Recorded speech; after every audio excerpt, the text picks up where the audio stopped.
While my husband and I were on vacation, our son sold our house to pay off his debts. He laughed. "You're homeless now." I just smiled and said, "The house you sold was actually—" Good day, dear listeners. It's Clara again. I'm glad you're here with me. Please like this video and listen to my story till the end, and let me know which city you're listening from. That way I can see how far my story has traveled. My name is Dorothy Callahan, and for most of my life, I believed that if you raised your children with love, patience, and a firm sense of right and wrong, they would carry those values into the world like a lantern in the dark. I taught 6th grade English for 31 years in Maplewood, Ohio. I knew every child in that school by name, knew their struggles, their small triumphs, their hidden fears. I believed in people. I still do, mostly. But what happened the summer I turned 68 taught me that believing in someone and trusting them blindly are two very different things, and confusing the two can cost you everything. Frank and I had lived in our house on Birchwood Lane for 42 years. We raised Marcus there, painted every room at least twice, buried 2 dogs in the backyard beneath the old oak tree. The house wasn't grand: 3 bedrooms, a wraparound porch, a kitchen that smelled like whatever I'd baked that morning. But it was ours, in every sense of the word. Frank had retired from the post office at 67, and we'd settled into the easy rhythm of people who had earned their quiet.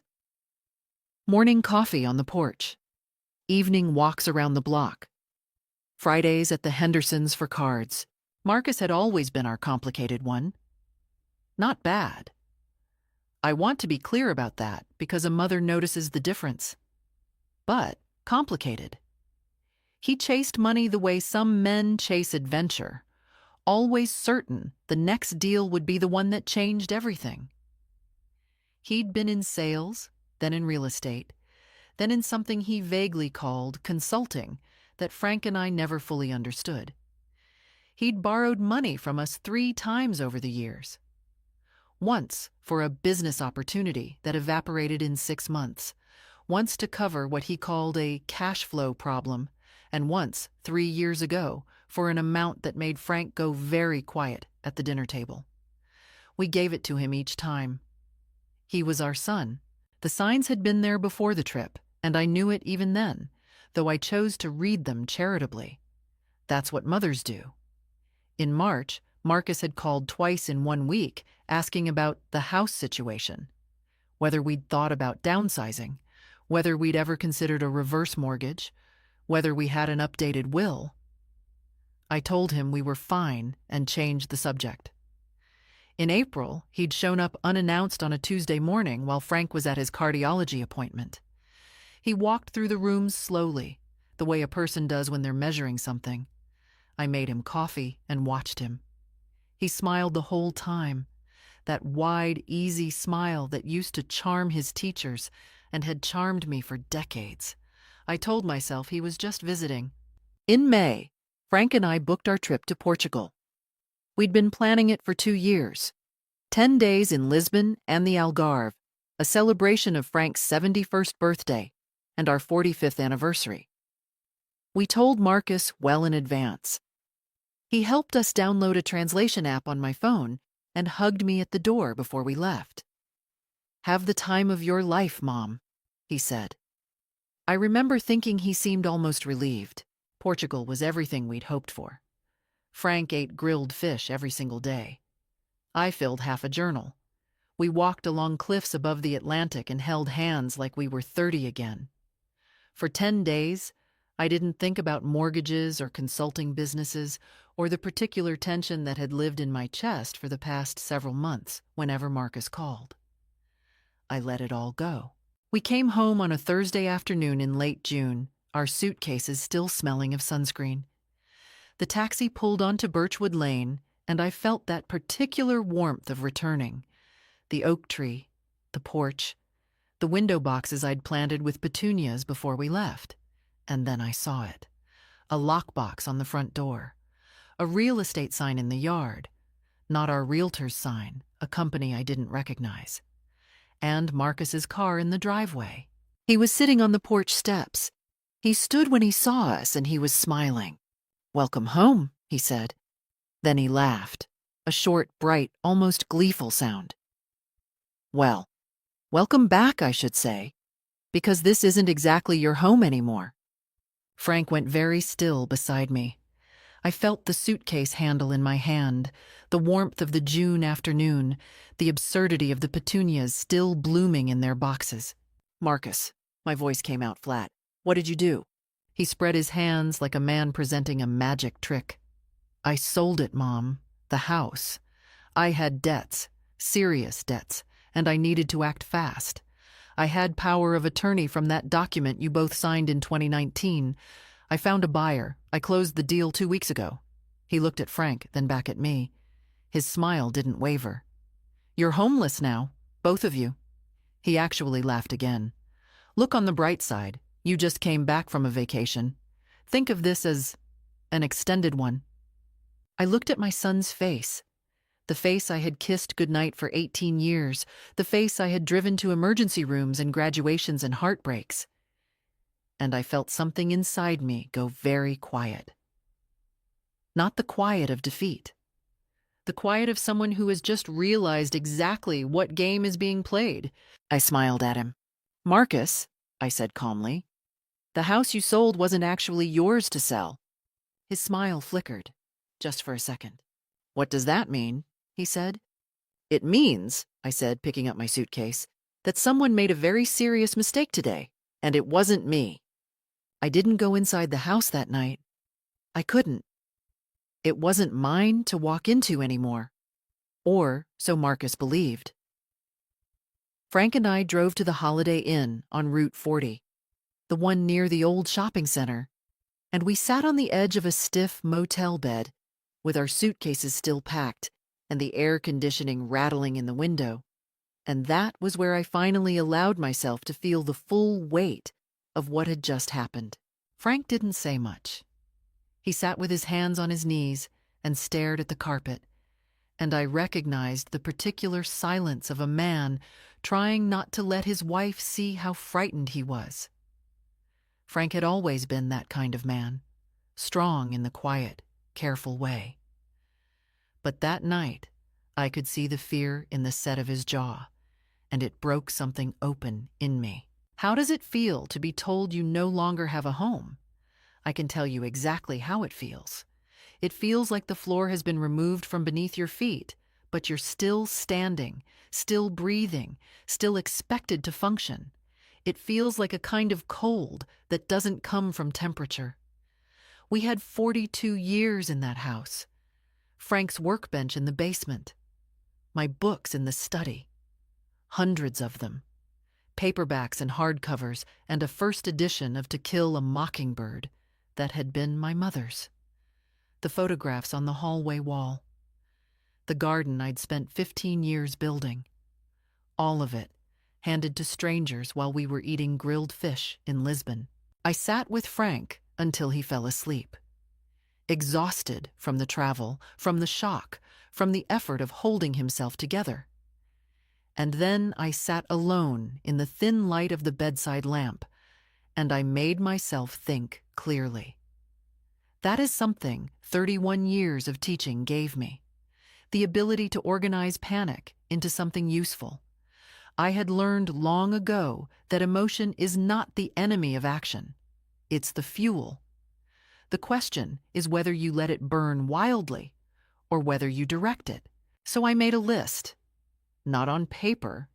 I didn't have my notebook. But in my head, methodically. First, the facts.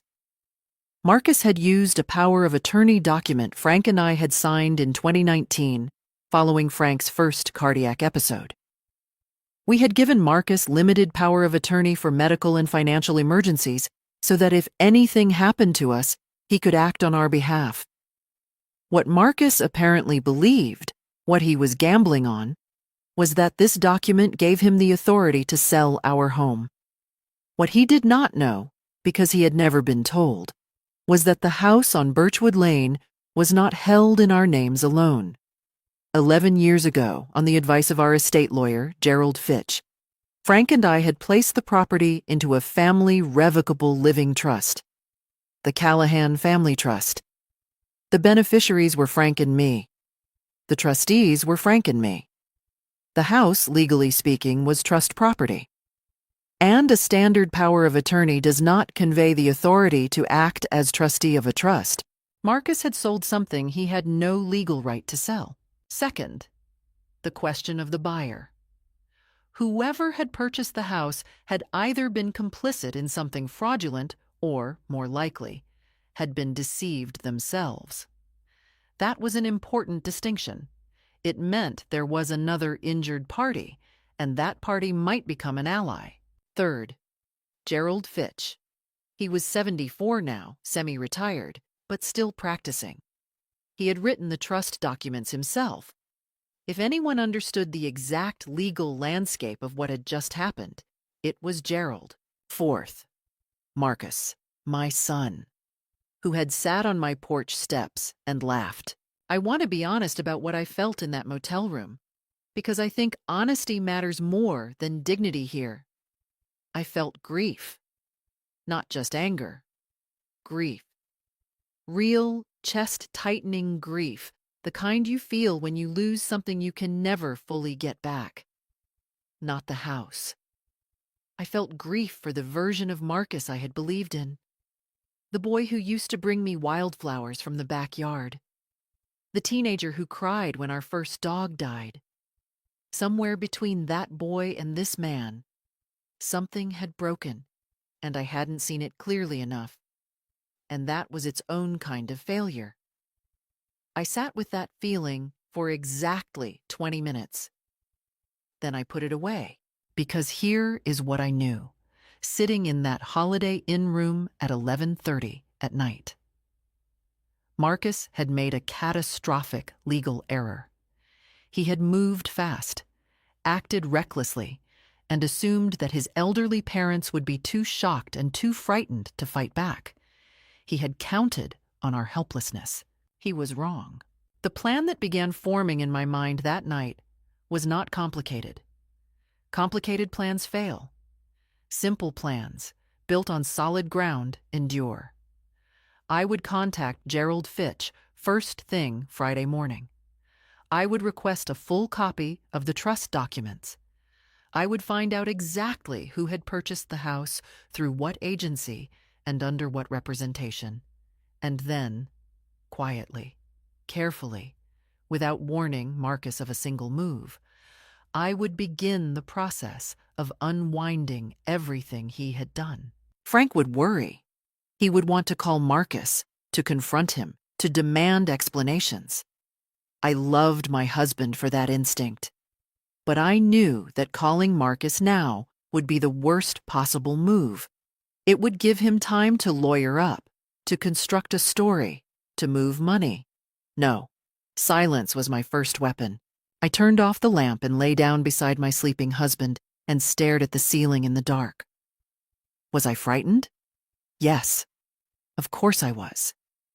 But underneath the fear was something steadier.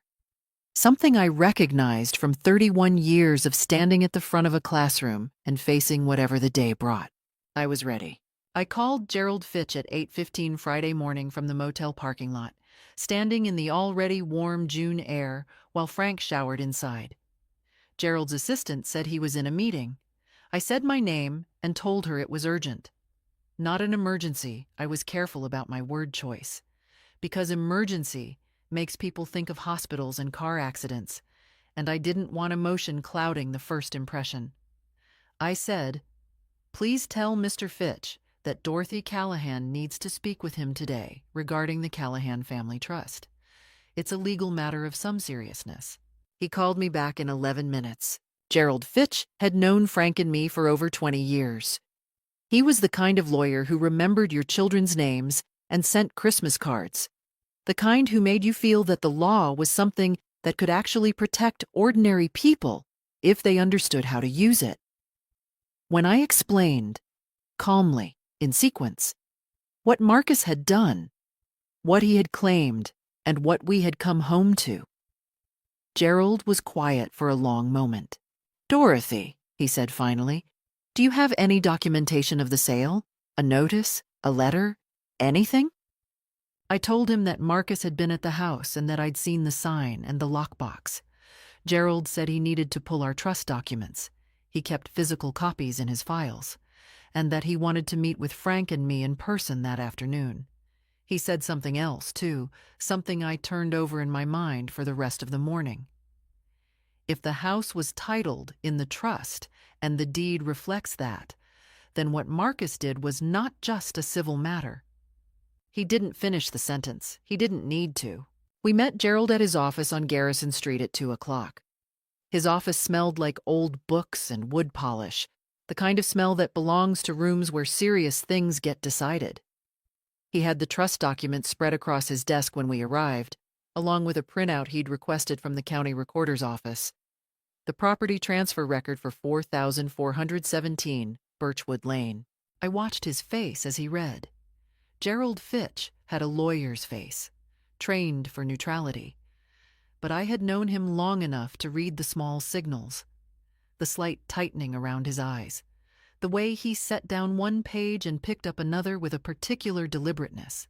"The deed," he said slowly, "was recorded in the name of Frank and Dorothy Callahan individually, not in the name of the Callahan Family Trust." The room went quiet. "But we transferred it into the trust in 2013, Frank said. "You did the paperwork yourself, Gerald." Gerald nodded. "I did. And I have the trust document, signed and notarized, showing the intent of transfer. But the deed at the county recorder's office was never updated to reflect the trust as title holder." He looked at us over his reading glasses. "It's an administrative error. It happens more than people realize. The trust is created, the transfer intent is documented, but the deed itself isn't re-recorded in the trust's name. Technically, on paper, the property still showed as held in your personal names." I processed this in silence. So Marcus's power of attorney would have appeared to a title company doing a routine search to authorize him to act on your behalf as individuals. "Yes." Gerald folded his hands on the desk. "This is not a simple situation, Dorothy, but it is not a hopeless one. The trust document establishes intent clearly. We have the original transfer documentation, and there is the question of what Marcus disclosed, or failed to disclose, to the buyer and to the title company." He then showed us the printout from the county recorder. The property had been sold 3 weeks ago for $247,000, significantly below market value for Birchwood Lane, where comparable homes had recently sold for $310,000 to $330,000. The buyer was listed as a limited liability company, Cornerstone Property Solutions, LLC. That detail mattered. An individual buyer might have been an innocent victim. An LLC purchasing residential property at a steep discount was a different story.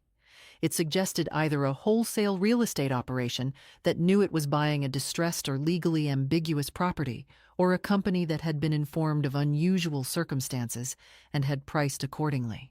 Gerald made copies of everything and sent us home, to the motel, with a folder of documents and instructions not to contact Marcus or anyone connected to the sale.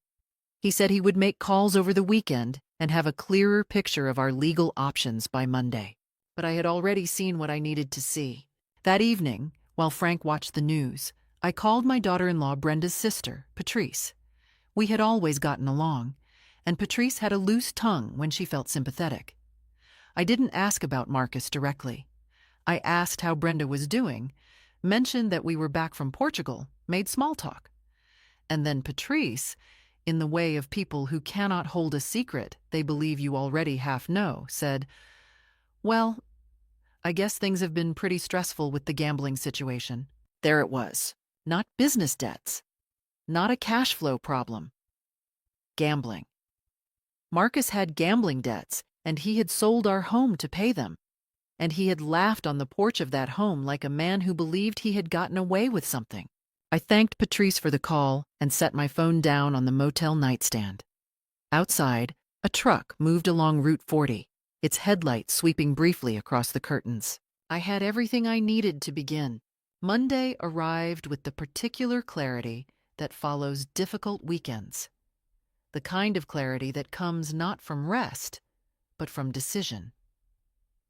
Frank and I had spent Saturday and Sunday in the motel, going through every document Gerald had copied for us, ordering meals from the diner down the road, speaking carefully and honestly about what we were willing to do and how far we were willing to go. By Sunday night, we were in agreement. We would pursue every legal avenue available to us. We would not negotiate with Marcus.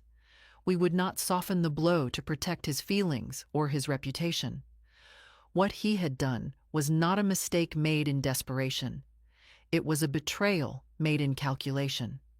And calculated betrayals require calculated responses. Gerald called at 9 Monday morning. He had spoken over the weekend with a colleague who specialized in real estate fraud and elder financial abuse, a phrase I noted carefully because it had legal weight. He had also contacted the title company that had processed the sale, a firm called Heartland Title Services, and had put them on formal notice that the transaction was being disputed. Heartland, predictably, had gone silent and referred everything to their legal team. That was expected. What was more interesting was what Gerald had discovered about Cornerstone Property Solutions, LLC. It had been registered in Ohio 14 months ago, had made 11 cash purchases of residential property across 3 counties in the past year, and shared a registered agent address with 2 other LLCs. It was, Gerald said, almost certainly a wholesale real estate operation, one that purchased distressed properties at significant discounts and resold them quickly. They may not have known the specific legal issue with the title, Gerald said, but they knew they were buying fast and cheap, which means they accepted a level of risk. That complicates their position. Gerald filed a formal notice of claim on the property with the county recorder's office that same morning, creating a cloud on the title, meaning Cornerstone could not cleanly resell the house until the dispute was resolved. He also began preparing a petition for declaratory judgment, asking the court to confirm that the Callahan Family Trust was the rightful owner of the property and that the sale had been conducted without authority. The cloud on the title was the move that reached Marcus. I found out how it reached him at approximately 2:15 Monday afternoon when he appeared in the parking lot of the Holiday Inn. I was walking back from the vending machine at the end of the corridor when I saw his car. The silver Audi he'd leased 2 years ago, the one Frank had quietly told him was too expensive for his income. Marcus was standing beside it, and he was not smiling. "What did you do?" he said, before I had closed half the distance between us. I stopped.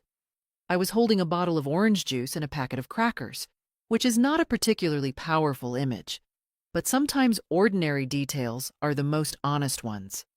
"I'm not sure what you mean, Marcus. You called a lawyer. You put a cloud on the title. The buyer is calling me, the title company is calling me, and my own lawyer is telling me this is going to be ugly." His voice had an edge I hadn't heard before, not the sharp, bright cruelty of the porch, but something closer to panic, wearing anger as a coat. "You're going to destroy everything. I needed that money, Mom. I needed it. You don't understand what I owe these people." "What people?" I wanted to ask. "What kind of people does a gambling debt lead you to?" But I didn't ask, because this was not a conversation. This was pressure. "You sold our home without our knowledge or consent," I said. "You used a legal document that did not give you that authority, and you laughed at us." I was stressed. "Marcus," I kept my voice level, "I am not going to discuss this with you here or anywhere without Gerald Fitch present. If you want to communicate about this matter, you contact Gerald. That's all I have to say." He stepped closer. Not threatening. He wasn't that person, not physically. but attempting the closeness of intimidation. If this goes to court, it's going to become public. You know that. People in this town know us. Do you want everyone knowing our business? Do you want Dad's heart condition in the middle of a lawsuit? There it was. Frank's heart. The oldest lever. I looked at my son for a long moment. Really looked at him. The way you look at something when you're memorizing it. And I felt sadness and something cleaner than anger. Resolve. "Goodbye, Marcus," I said, and I walked back to our room. He sat in the parking lot for 20 minutes. Then he drove away. That evening, I called Gerald and reported the encounter. He noted it formally.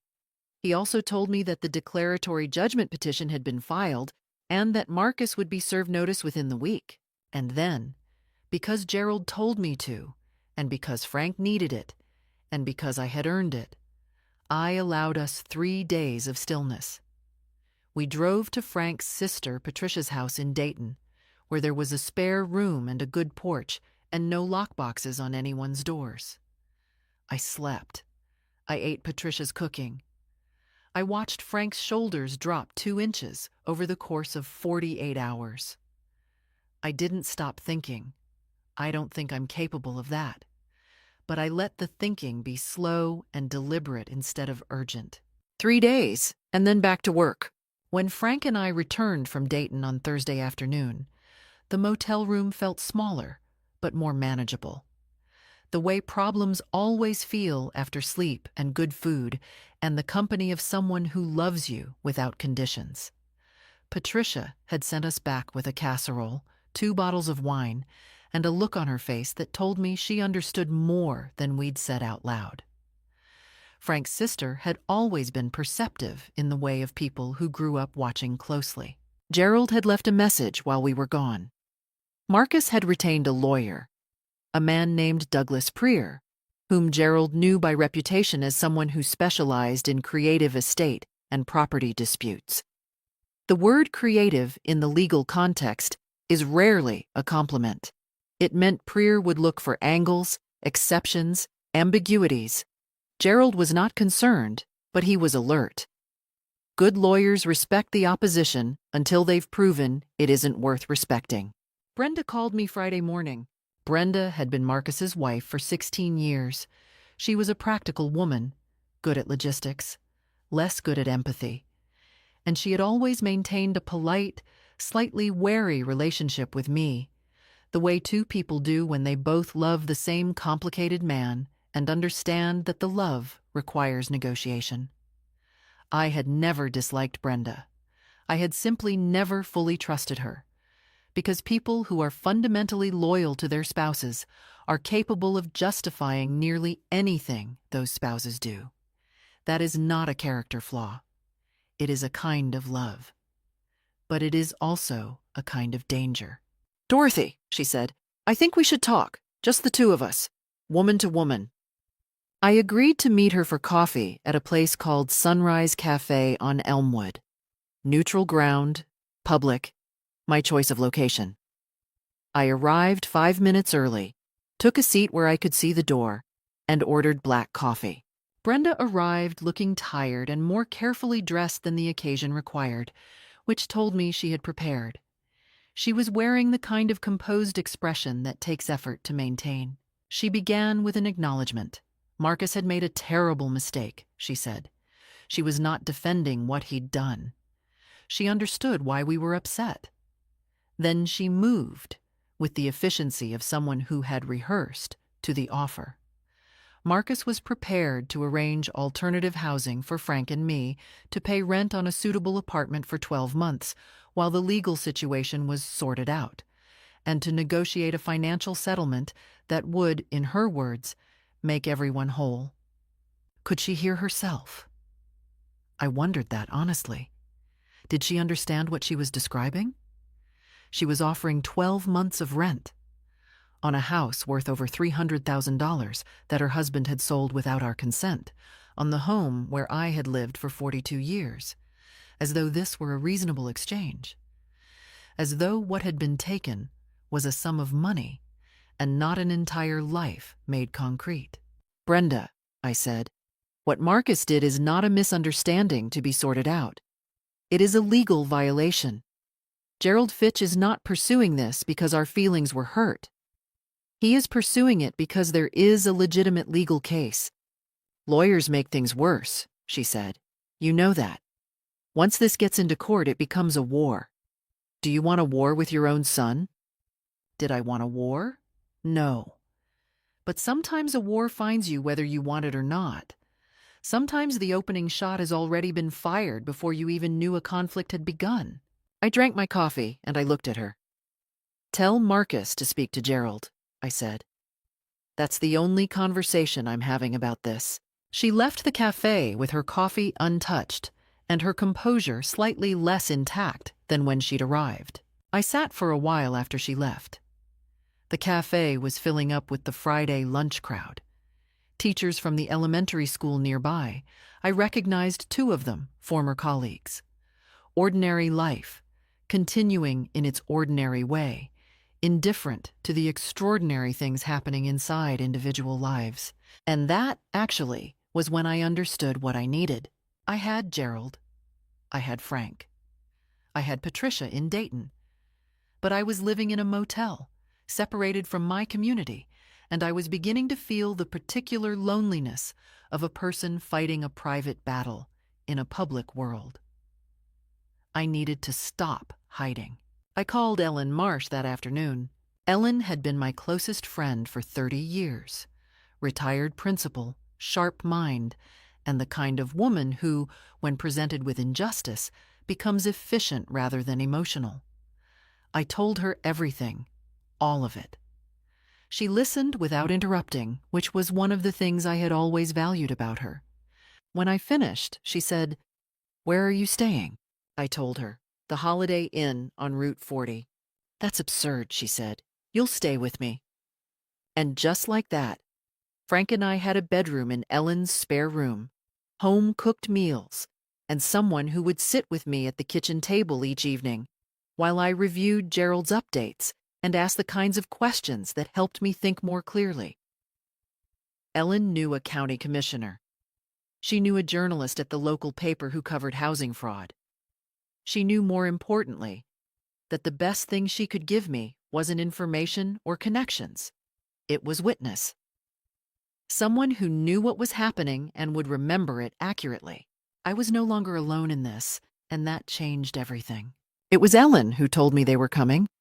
She had a glass panel front door with a view of the street, and she happened to be in the hallway on a Tuesday morning about 10 days into our stay when she saw Marcus's silver Audi slow down and park across the street. She came to find me in the kitchen, where I was reading Gerald's latest update on my laptop, and she said simply, "Your son is outside." Then she went and sat in the living room with her book, close enough to hear, far enough to allow me privacy. That was Ellen. I went to the front door and opened it before Marcus reached the porch steps. Brenda was with him. They were dressed casually, deliberately, I thought, in the way people dress when they want to project approachability. Marcus was carrying a small paper bag from the bakery on 5th Street. My bakery. The one where I had bought bread every Saturday for 20 years. "We wanted to come by," Marcus said, "just to talk. No lawyers, no formal anything, just family." I looked at the bag.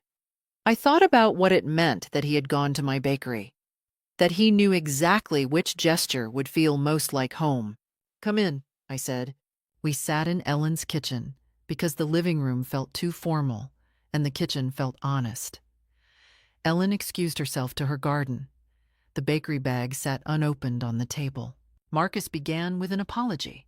It was a well-constructed apology, specific enough to seem genuine, vague enough to avoid admitting legal liability. He acknowledged that selling the house without telling us had been wrong. He said the pressure of his financial situation had made him desperate. He said he loved us. He looked genuinely like a man who was ashamed. I am experienced enough to know that shame and remorse are not the same thing. Shame is about how a person feels about themselves. Remorse is about what they're willing to do differently. Marcus felt shame. But what he wanted, underneath the careful words and the bakery bag, was not to make things right. He wanted the lawsuit to go away. "Mom," he said, "if this goes to court, if Gerald files everything he's threatening to file, there's going to be a fraud investigation. You understand what that means. It means my name, our family's name, in the local paper. It means depositions. It means Dad sitting in a courtroom." He paused. "Dad's heart, Mom. Is this worth his health?" There it was again, Frank's heart. Second time. "Frank is in the garden," I said quietly. "He is not as fragile as you seem to need him to be." Brenda leaned forward. "Dorothy, we're not threatening you. We're asking you to think about what this does to everyone. Marcus has children, your grandchildren, Kyle and Sophia. They're 12 and 9. Do you want them growing up knowing their grandfather took their father to court?" I sat with that for a moment. Kyle and Sophia. I had their school photos on the refrigerator. On our refrigerator, the one that was now inside a house that didn't belong to us. I thought about the last time I'd seen them. Kyle teaching Sophia a card trick at the kitchen table, both of them laughing. And then I thought about what it would teach them if I backed down. If I showed them that when someone does something wrong, the family closes around the wound in silence and calls it love. "What you're describing," I said, "is asking me to choose between protecting your comfort and protecting what's right. And you're using my grandchildren to make that choice feel unbearable." I looked at Brenda, then at Marcus. "I want you to understand something. I did not begin this. I did not choose this. You chose it. You chose it when you walked into a real estate office and signed papers on our home. Everything that follows is a consequence of that choice, not of mine." Marcus's composure cracked. Not dramatically, not shouting, not anything I could call a scene. But I saw it in his eyes, a flash of something ugly that had always lived behind the charm and that I had spent too many years not fully acknowledging. "You're going to regret this," he said. His voice was low. "You're going to push this, and it's going to cost you. In money, in time, in your health. Gerald Fitch isn't going to be around forever, and judges don't always side with the people who think they're the heroes of the story." Was that a threat? It had the shape of a threat without the specific content of one. A lawyer would call it ambiguous. A mother would call it what it was. "I think you should leave now," I said. They left. Marcus didn't take the bakery bag. I sat in Ellen's kitchen after the door closed, and I allowed myself exactly what I was feeling, which was fear. Real, physical fear. The kind that sits behind the sternum and makes your hands feel cold. Because Marcus had been right about one thing. This process was slow, expensive, and exhausting, and there were no guarantees. Gerald was good, but courts were unpredictable. The cloud on the title was holding, but Cornerstone's lawyers were active. This could take years. But here is what I understood about fear. After 68 years, it is loudest right before you do the thing you are most afraid to do. And once you do it, fear becomes something else. Not courage, exactly, but momentum. The particular momentum of a person who has decided that going forward is less frightening than going back. I opened the bakery bag. There were 2 almond croissants inside, my favorites, and he knew it. I ate one, it was very good, and I continued anyway. The hearing was scheduled for a Thursday in late August, 8 weeks after we had come home from Portugal to a lockbox and a laughing son. Let me describe the courtroom for you because location matters. It was not a dramatic space. Room 4 of the Maplewood County Courthouse, with fluorescent lighting and wooden benches polished by decades of nervous hands. The kind of room where ordinary people's extraordinary problems get weighed and measured and assigned a legal category. Gerald had told me to dress conservatively, to bring nothing to the table I didn't need, and to answer questions only when asked. I wore the gray blazer I'd bought for Frank's retirement ceremony. I felt, putting it on that morning in Ellen's guest room, entirely like myself. The hearing was a declaratory judgment proceeding, not a criminal trial, not yet, though the question of fraud referral had been mentioned by the judge in preliminary filings. What we were asking the court to determine was simple. Was the Callahan Family Trust the rightful owner of 4,417 Birchwood Lane at the time of sale? If yes, then Marcus's power of attorney had been insufficient authorization, the sale was voidable, and the title transfer was invalid. Douglas Prier, Marcus's lawyer, had filed a response arguing three things. First, that the trust had never been properly perfected because the deed had never been re-recorded in the trust's name. Second, that the power of attorney was broad enough to authorize real estate transactions on behalf of the grantors. And third, that the buyer, Cornerstone Property Solutions, was a good faith purchaser who had relied on valid public records. These were not frivolous arguments. Gerald had prepared for them carefully. Marcus was present at the plaintiff's table with Prier. He was wearing a tie, which I noticed because Marcus hadn't worn a tie voluntarily since his own wedding. He looked like a man performing the role of someone who was not worried. Frank sat beside me at our table. He had asked to be there, and I had not argued. The judge was a woman named the Honorable Sandra Bellows, 50-something, with the economy of gesture of someone who has heard every kind of human story and sorted them efficiently. She read the filings, asked clarifying questions of both attorneys, and then, this was the moment, she addressed the factual record. "Counselor Fitch," she said, "walk me through the chain of title as you understand it." Gerald stood. He was unhurried. He presented the original deed from 1982, the trust document from 2013, and the recorded transfer instrument, signed by both Frank and me, that had been filed with our estate attorney as part of the trust formation. He acknowledged, directly and without embarrassment, that the deed at the recorder's office had never been updated to reflect the trust as title holder. He then presented case law, 2 Ohio precedents, establishing that a properly executed transfer into a living trust is legally effective even if the deed is not immediately re-recorded, provided the intent to transfer is documented and the trust exists validly. The property, Gerald said, was equitably held by the trust. The legal title discrepancy is an administrative artifact, not evidence that the transfer did not occur. Then Prier cross-examined. And this is where things began to fracture.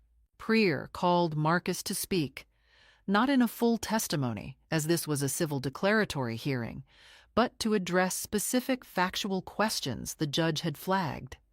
And Marcus, who had spent 44 years being the most confident person in any room he entered, discovered that courtrooms are different from porches.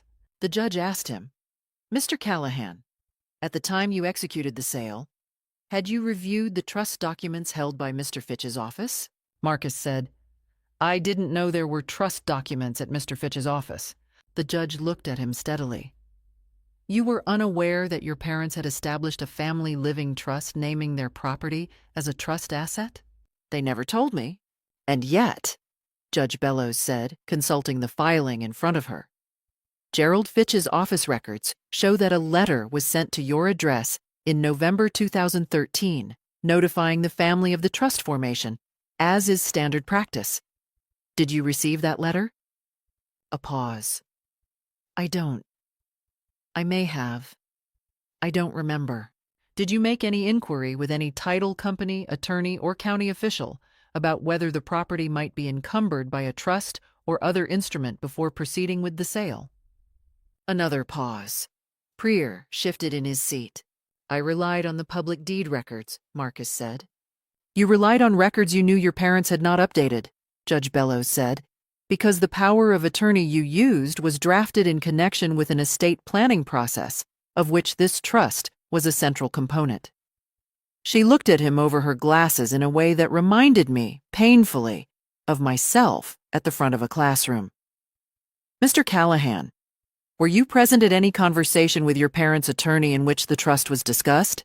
And here is where it came apart. Marcus said, "Not that I recall." Gerald handed me a single sheet of paper without looking at me. I had seen it before. It was a sign-in log from Gerald's office from a meeting in September 2013, a family estate planning session at which Marcus had been present and had signed his name. Gerald had found it during discovery prep. It showed, in Marcus's own handwriting, his signature on an attendance record for a meeting titled Callahan Family Trust Formation and Asset Transfer. Gerald introduced it into evidence quietly, without drama. He simply said, "Your Honor, I'd like to submit Exhibit 14 for the record." The judge reviewed it. She looked at Marcus. Marcus looked at the paper, and the confident architecture of his expression, the ease, the performance of a man with nothing to hide, simply fell. I forgot," he said. "That was 12 years ago." Prier tried to redirect. But you cannot redirect away from a signed document. You can only watch while the room recalibrates around it. I didn't feel triumph. Not then. What I felt was the particular stillness of having been patient long enough for the truth to simply appear. I had not manufactured this moment. I had only held on until it arrived. Judge Bellows did not issue her ruling that day. These things take time, and she said she would review the full record. But before adjourning, she made a statement that Gerald later told me was unusual in its directness. The court notes that the question of good faith, both on the part of the executing party and the purchasing entity, will require careful consideration in light of the documentation presented today. In legal language, that is a significant sentence. We walked out of the courthouse into the August afternoon, and Frank took my hand, and we stood on the courthouse steps in the heat, and neither of us said anything for a long moment. There was nothing that needed to be said. Sometimes silence is not emptiness. Sometimes it is the sound of something being resolved. Judge Bellows issued her ruling 22 days after the hearing.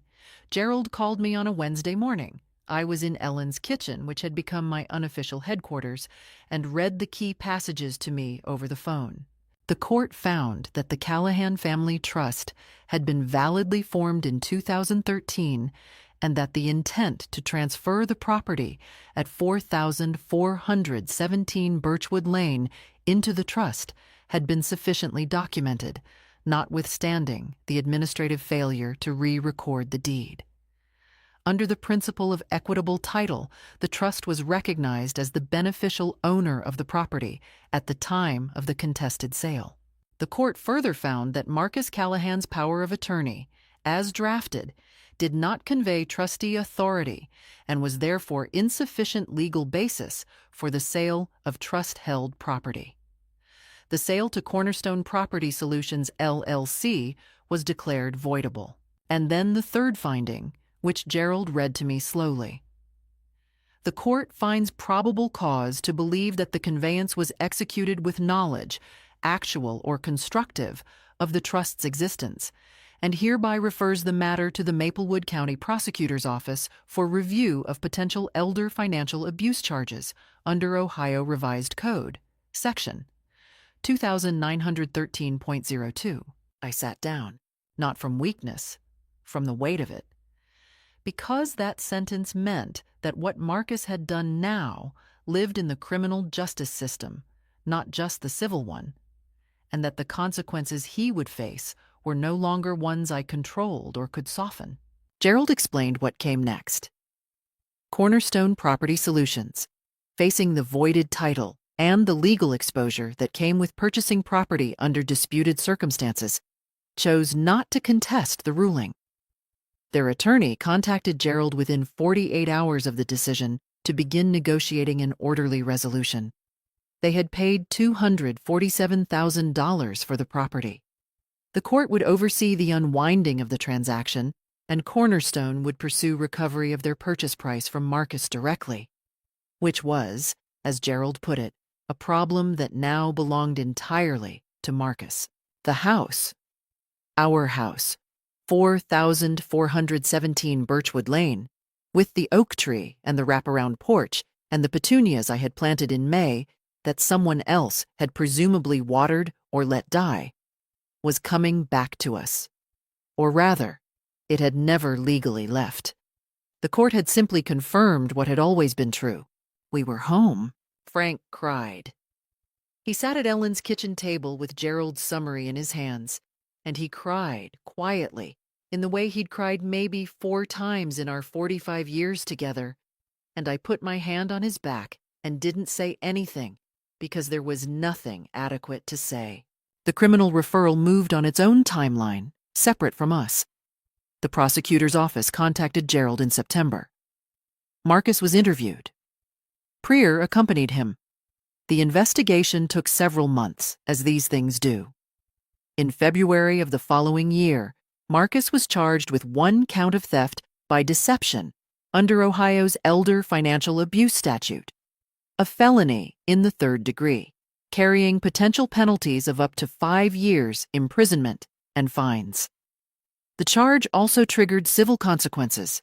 He was required to make restitution, and Cornerstone's civil suit against him for recovery of the $247,000 purchase price moved forward independently.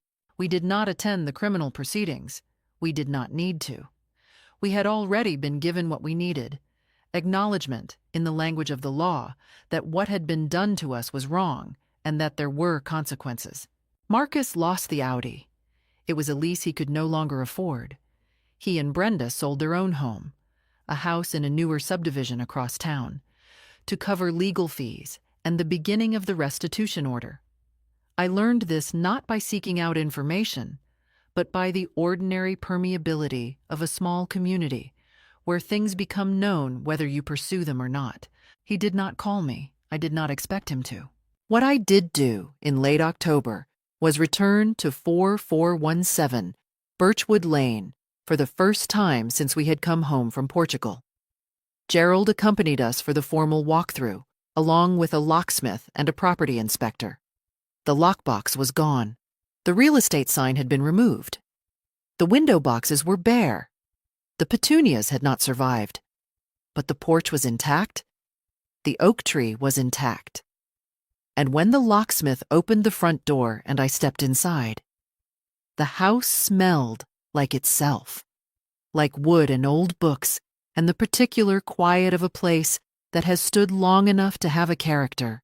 My books were still in the study. Every one of them, including my mother's first edition of To Kill a Mockingbird, which I took down from the shelf and held for a moment before putting it back. Frank's workbench was still in the basement. We were home. We repainted the kitchen that fall. Soft yellow. A color I had wanted for years and had never quite gotten around to choosing. Frank did the trim work himself, slower than he would have 10 years ago, but no less careful. And I made coffee and handed up the brush when he needed it, and we listened to the radio the way we always had. It occurred to me, standing in that kitchen with paint on my hands, that ordinary life is not a small thing. Ordinary life, chosen deliberately and protected fiercely, is one of the most radical acts available to a person. Ellen came for dinner every other Friday. She brought wine, I cooked. Patricia drove up from Dayton at Thanksgiving, and we had 12 people at the table. Neighbors, Frank's post office colleagues, Ellen's daughter and her family. And the house was full of noise in the best possible way. Gerald Fitch retired officially in December, citing one last satisfying case as part of his timing. He referred us to a younger colleague, a woman named Sandra Park, who updated all our estate documents, re-recorded the deed explicitly in the trust's name, and made absolutely certain that every piece of paper in our legal life said precisely what it meant. I went back to volunteering at the middle school library 2 mornings a week. I liked being useful in that particular way. The smell of books, the energy of children who had just discovered a story that mattered to them. Frank started a vegetable garden in the backyard, growing tomatoes, zucchini, and more basil than two people could possibly use. He gave bags of tomatoes to the neighbors. He was proud of this in a quiet, sustaining way that was wonderful to witness. We were, in the most straightforward sense of the word, well. And Marcus? The criminal case resolved in a plea agreement. A misdemeanor charge, suspended sentence, 3 years of probation, and a formal restitution order. The cornerstone civil suit resulted in a judgment against him for $247,000 plus legal fees. He and Brenda sold their house and moved into a 2-bedroom apartment across town. Marcus was working in sales again, a lower-level position than before. Kyle and Sophia were, by all accounts, fine. I sent birthday cards. I did not know yet what our relationship would look like going forward. Some things take time to understand. And then, in May, almost a full year after our return from Portugal, Marcus called. It was a short call. He did not ask for anything. He said he was sorry, and his voice sounded different from any version of it I had heard in the past year. Just tired. Just the voice of someone who has been stripped of a particular confidence and is learning to function without it. I said, I know. I did not say it was all right. Some things change the shape of a relationship permanently, and honesty requires acknowledging that. But I did not hang up either. We talked for 7 minutes about Kyle's school play, Sophia's drawing, Frank's tomatoes. It was not reconciliation. It was a beginning, fragile, uncertain, with no guarantees. After I hung up, I went to the backyard, where Frank was tying up the tomato plants, and I sat in the garden chair and watched him. The oak tree was leafing out. A neighbor's lawnmower hummed somewhere down the block. I was home. I had fought to stay there, and that specific, particular thing, was entirely mine. If my story taught me anything, it's this. The people who count on your silence are counting on your fear. The moment you replace fear with one careful, deliberate action, one phone call, one document, one honest conversation, the power shifts. I was 68 years old and living in a motel. And I won. Not because I was powerful, because I was prepared, patient, and refused to mistake love for surrender. What would you have done? If this story moved you, please share it. And tell me in the comments, would you have called the lawyer or tried to work it out as family first? Thank you for listening.